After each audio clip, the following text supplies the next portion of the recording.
You're standing in your kitchen, staring at an ankle monitor blinking an indifferent green, wire cutters trembling in your grip, while a murder charge you didn't commit quietly rewrites your entire existence. And in less than 8 minutes, federal jurisdiction will light up with your name. But to understand how a life collapses into a nationwide manhunt, you have to rewind to the moment everything still looked ordinary, because the most dangerous investigation never begin with chaos. They begin with politeness. And that illusion is exactly what disarms you.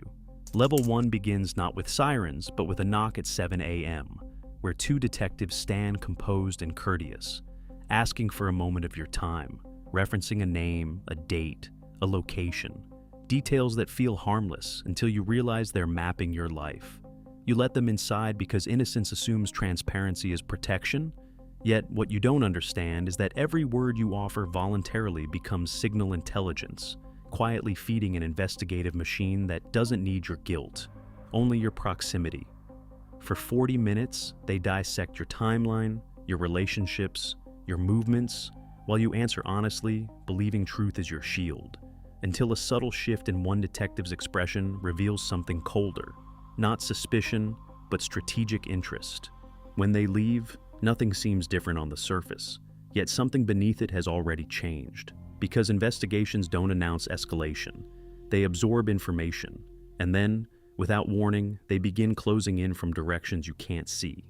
3 days later, your neighbor casually mentions two men asking about your habits, your schedule, your visitors, delivering it like gossip, yet that offhand detail signals a shift from inquiry to surveillance, where your life is now being reconstructed externally.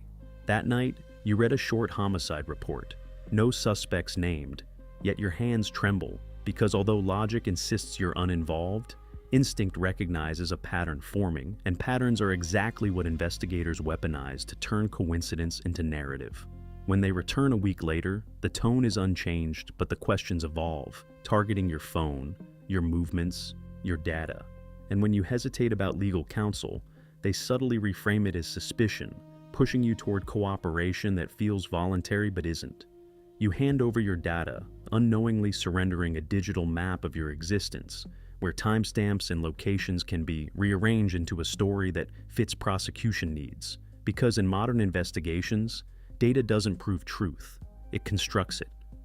2 days later, your job places you on administrative leave, not because you've been charged, but because suspicion alone is enough to trigger institutional distancing, and suddenly, the infrastructure of normal life begins rejecting you like contamination.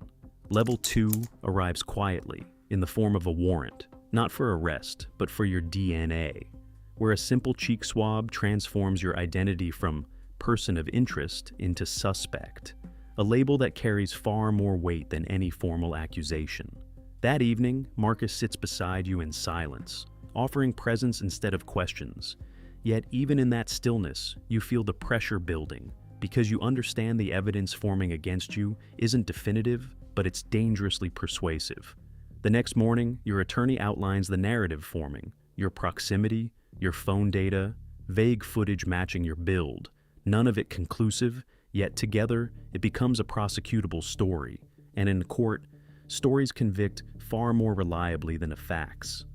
Local media begins circulating details specific enough to expose you without naming you, and as your mother calls in tears, you realize public perception doesn't require confirmation, only suggestion, because once doubt exists, it spreads uncontrollably.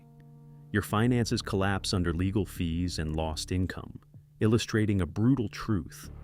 The justice system doesn't need to convict you to dismantle your life. The accusation alone activates consequences that operate independently of guilt or innocence.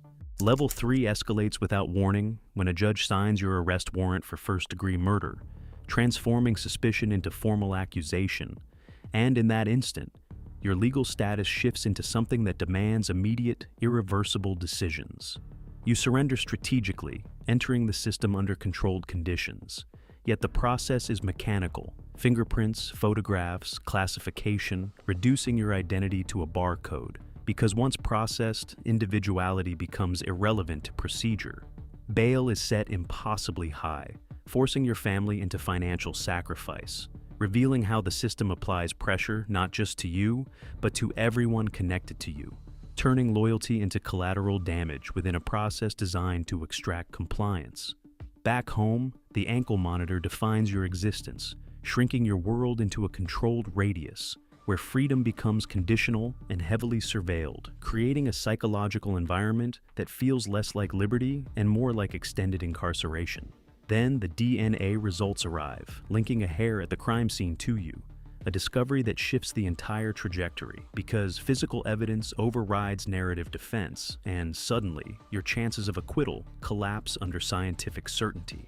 Level 4 begins in silence at 3 a.m., when the realization sets in that the system isn't correcting itself, and that waiting for truth to emerge may cost you your entire life, forcing a decision you never imagined making. At 4:17 a.m., you cut the monitor, initiating a countdown measured in minutes, where signal loss triggers alerts, dispatch protocols, and eventually federal involvement, transforming you instantly from defendant into fugitive. You drive without a plan, understanding only that movement equals survival, while behind you, interagency task forces begin coordinating, because once you flee, your case escalates beyond local jurisdiction into a national priority. By abandoning your phone and relying on cash, you attempt to sever your digital footprint. Yet modern manhunts don't depend on single data points. They rely on patterns, and your past behavior becomes predictive intelligence. On a bus heading nowhere familiar, every glance feels threatening as you learn the first rule of fugitive survival. The world is saturated with cameras, databases, and people who unknowingly act as extensions of law enforcement visibility. Back home, investigators lean on Marcus, recognizing him as leverage, because manhunts aren't just about tracking fugitives. They're about applying pressure to emotional connections, forcing cooperation through legal intimidation. Level 5 unfolds methodically, as the task force dissects your entire history, financial records, communications, relationships, constructing a behavioral model designed to predict your next move with unsettling accuracy. They interview everyone you've ever known, not seeking truth, but inconsistencies, because even minor contradictions can be reframed into actionable leads, tightening the net without requiring definitive proof. 2 weeks in, your face goes national, labeled armed and dangerous, a classification that escalates response protocols, authorizing more aggressive pursuit tactics, regardless of whether the label reflects reality. You alter your appearance, your posture, your habits, attempting to disrupt recognition patterns, yet survival becomes exhausting because maintaining a false identity requires constant vigilance against both human and technological detection. Weeks pass as you drift through low-profile jobs, existing on the margins of society where anonymity offers temporary safety. But financial instability ensures that survival itself becomes a constant, pressing threat. By week 6, you've constructed a fragile routine under a false name, yet the task force escalates further, analyzing your network, surveilling Marcus, and expanding resources because prolonged evasion increases priority status. Marcus endures repeated pressure, threatened with charges, yet refuses to cooperate, demonstrating how loyalty becomes a strategic variable in manhunts, one that investigators attempt to exploit relentlessly.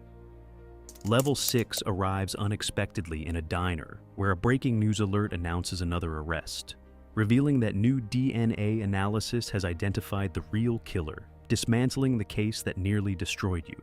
The evidence against you, a single strand of hair, originated from an ordinary shared space, illustrating how mundane interactions can be transformed into incriminating artifacts when interpreted through investigative bias. Relief doesn't come cleanly because while your innocence is confirmed, your status as a fugitive remains, and the system doesn't reverse itself simply because it was wrong. Your lawyer urges surrender, explaining that while the murder charge collapses, the act of fleeing constitutes a separate crime, one that ensures consequences regardless of justification. When you call Marcus, his immediate recognition of your voice breaks through months of isolation, reaffirming something no system could quantify. Trust built over years outweighs any constructed narrative. You return, not because the system deserves trust, but because the alternative is perpetual flight, and at some point, Survival requires facing consequences rather than outrunning them.